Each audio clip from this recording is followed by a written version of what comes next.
اس کی گناہیں غالب ہیں اور اس کی خطائیں زیادہ ہیں، اس لیے یہ آدمی جہنم کا مستحق ہے۔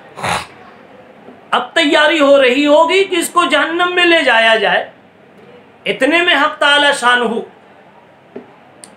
فرشتوں سے کہیں گے اس بندے کو میرے پاس لاؤ۔ میرا خیال ہے کہ جب اس بندے کو یہ بات کہی گئی ہوگی کہ اللہ رحمان الرحیم آپ کو اپنی بارگاہ میں بلا رہا ہے، تو یقیناً اس کو مسکراہٹ اندر اندر آئی ہوگی،